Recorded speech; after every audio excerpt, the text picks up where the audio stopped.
What's up guys, Readiness Reviews back with you again, and I just got back from a mini road trip to the CMP Talladega Marksmanship Park in Talladega, Alabama. As you can see before you, I picked up a couple things while I was there. If you're not aware of what the CMP is, it is the Civilian Marksmanship Program, which is an organization meant to promote shooting sports and marksmanship throughout the civilian population of the United States of America. It is a fantastic organization that offers U.S. military surplus firearms for sale, and they use the proceeds for those firearms to promote shooting sports and organize shooting competition throughout the country. The CMP has three main branches. They have the CMP North store, which is in Ohio. They have CMP South, which is in Anniston, Alabama. We actually went there before we went over to Talladega.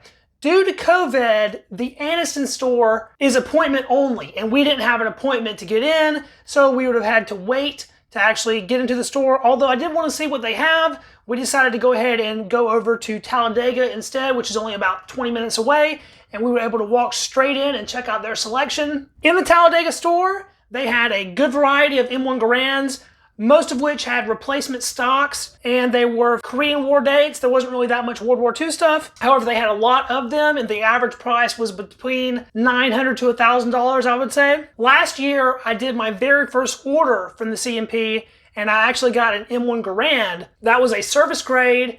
It was $750, but that was mail order only, which they still offer mail order Garands.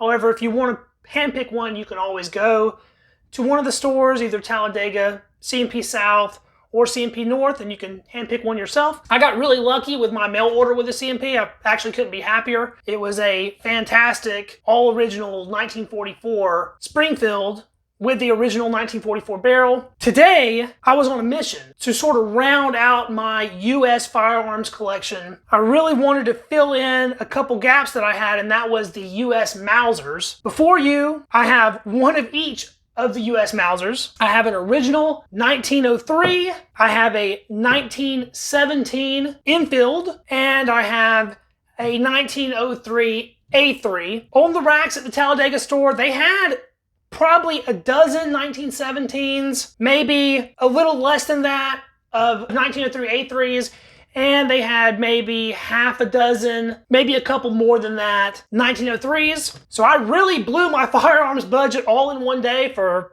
probably the next several months coming.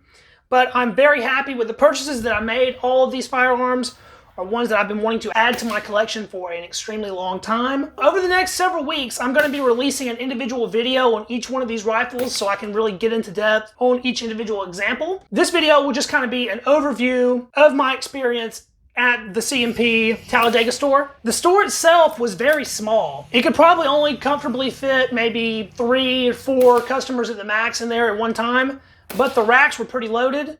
So it was really fun to be able to search through everything. Now, of course, right now with COVID going on, you do have to have a mask. They make you have gloves. There's actually a hard limit of 2 people in the store at any given time. So I had to wait a few minutes to get in there, but no big deal. Let's check out what I actually got. So the first thing on my list was to knock out a 1917. I've been wanting one of these for an extremely long time, and I think it's one of the coolest rifles the U.S. has ever fielded. Of course, the 1917 is based on the British P14 design. Although in name, this wasn't our standard service rifle in World War I. We fielded far more of these than we did 1903, so there's actually more of these rifles in hands of soldiers than there were 1903s in the Great War. This particular one is an Eddie Stone serial number in the high 800,000s. At the CMP, they give you these awesome tags that give you some information on the rifles themselves. So you can see there the price on this was $700.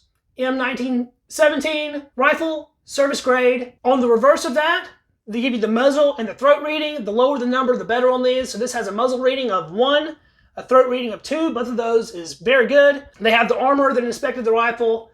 The date of inspection, it looks like they did this one in March, and it gives you the serial number. It also has the barrel date on there, and that was July 1918. So this one does have an original 1918 barrel with the flaming bomb there. I checked the serial number on this rifle already, and the serial number also puts it at 1918. I did look on some of the parts.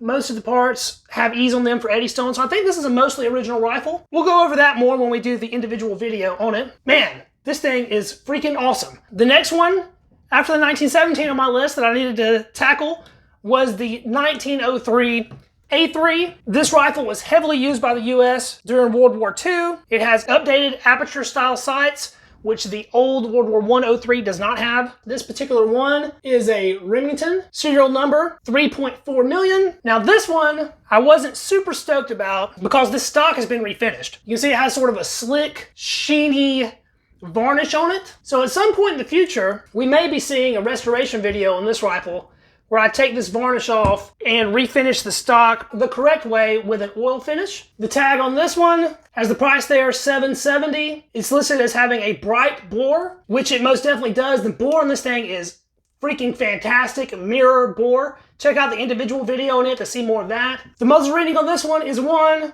The throat reading on this one is 2, so very good on both of those. Armor number 8, also check this one out. And this one was also looked over in March. The barrel on this is February 1943. On the barrel there, we have the flaming bomb and the 1943. So this will be an original World War II era barrel as well, which also matches the serial number. So I think this is the original barrel to the rifle. And after I had those two knocked off the list, I had one more thing that I needed to get for the day, and that was an original World War I 1903. Now, the selection of the 1903s was fairly scant. There wasn't really that many of them. And most of the ones that they did have either had an extremely dark bore or the stocks had been heavily refinished. I wanted one in as close to original condition as possible. And as far as the wood and metal surfaces go, this pretty much fit the bill. I don't even think this receiver is parkerized, which they reparkerized a lot of them after the war. It looks like a blued finish to me. The wood is nice and dark, original oil finish, just like it should be all over. It's a Springfield with a high serial number. It's in the 800,000, so this is very safe to shoot. You don't have to worry about any low serial number stuff with this one. The tag on this one has the price there, $650, so it was the cheapest of the three. Springfield, that high means high serial number. It's an S stock. And on the reverse, the muzzle reading on this is 3, which isn't quite so good. The throat reading is 1, which is good. And this one is listed as having a dark bore. Armor 11, check this one out in February. The only thing about this rifle that I don't really like is that the barrel is February 1942. So this one was rebarreled with a World War II barrel at some point. That said barrel does have a nice stamp on it with a flaming bomb, 242. The bore on this rifle though is most definitely the worst of the three. It is very dark. It doesn't seem to be that heavily pitted, but I'm gonna do my best to clean it up properly and hopefully it will be a good shooter in the end. It has those original 1903 sights that are super finely adjustable. And aside from the barrel, seems to be pretty much all original. For the 1903 A3s, they had several to choose from, and a couple of them were in original condition with the properly oil finished stocks and everything, but all of the ones that were like that had bad bores. On this rifle, I opted for superb internal condition versus suboptimal external condition. The 1917 has a fantastic bore as well, so it's a good original external condition and awesome internal condition. And then I kind of had to settle a little bit with the 03, where I got a good original external condition, but a suboptimal internal condition and a later dated barrel than it would have originally had. The receiver is 1918, so that's a proper World War I dated receiver. But I am really super stoked about all three of these rifles. This one is going to be a little bit of a project. The other two I'll leave as is. All of the rifles have the butt plates that will accept a cleaning kit. None of them came with a cleaning kit though. None of them came with a sling. None of these three rifles are perfect in any way. They all have something wrong with them, and that was what I saw with every rifle at the CMP. It's been a long time since World War I. It has been a long time since World War II. And most of the good collector grade guns have been snatched up at this point. So the odds of just going out there and finding something that's going to be worth a lot more than the price they have it listed at is really low. Even in this day and age, 2020, you can go to the CMP and you can get your hands on some fantastic pieces of history, and the funds that you spend on those rifles go towards a very good program. Each one of these rifles came with a fantastic hard case with a foam insert, which is a really great value add in my opinion. The updated case is a lot better than the one that came with my M1 Garand that they were using last year. It's big enough on the inside where you could probably squeeze 2 rifles in it if you wanted to. Each one of these rifles is, of course, chambered in the tried and true 30-06 cartridge. They all use the 1903 style stripper clip. Both of the 1903s are 5 rounds. The 1917 is a 6 round, but we'll be talking more about that in the individual videos. I live in Middle Georgia, so it's a little bit of a drive to get over to the CMP. It's about 2 to 2.5 hours. I really wanted to get everything out of that trip that I could, and I was pretty set on coming home with one of each example that they offer. The CMP will allow you to buy one of each of these types of rifles per year. So I went ahead and got this year 2020 done. I'm planning on going back in 2021 if they still have rifles available and getting some different manufacturers. So I have a Remington 03A3, a Springfield 03, and an Eddystone 1917.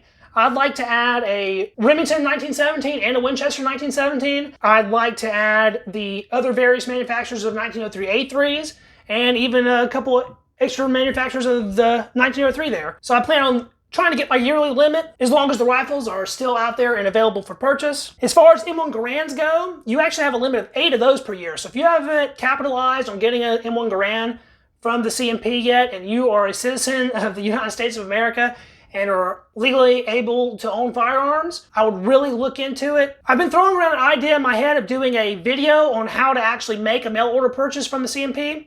At the moment, the only thing you can get through the mail is an M1 Garand. In the past, they offered all these. You pretty much have to go to the store locations to get these now. But one of the main things that you have to have in order to make any purchase from the CMP, whether it be through the mail or in the store, is you have to be a member of an accredited shooting organization. I'm a member of the Georgia Sport Shooting Association, have been for several years. Pretty much every state and even cities within states will have some kind of organization that is accredited with the CMP. So look into that, join up, and then you'll be able to benefit from the awesome military surplus firearms that the CMP is offering back to the citizens of the United States. Let me know what you thought about these rifles down in the comments, and be looking for the individual videos coming out of each one of these rifles where we'll go over each one a little bit more in depth. Thanks for watching, guys. I really appreciate it. If you like this video, hit that thumbs up. Sub to the channel because I will have more firearms content coming in the future, now featuring US Mausers. And we'll catch you guys in the next video.